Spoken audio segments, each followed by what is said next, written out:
How to buy from AliExpress. Let's get started. Launch your AliExpress app. Make sure you have already logged into your account. You'll land to the home page. Now, here you're gonna find different items.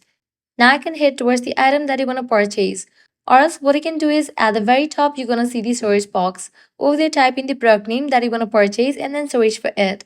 After product appears, click on it. Now select the details of the product, color, size, quantity. Once you do that, you can add the item to the cart. Once you are done adding the item to the cart, now what you have to do is head over to the checkout page.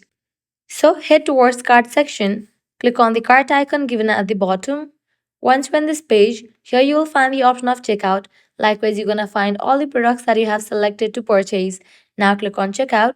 You will be directed to this kind of page where you will need to provide your shipping information, likewise payment method and order review.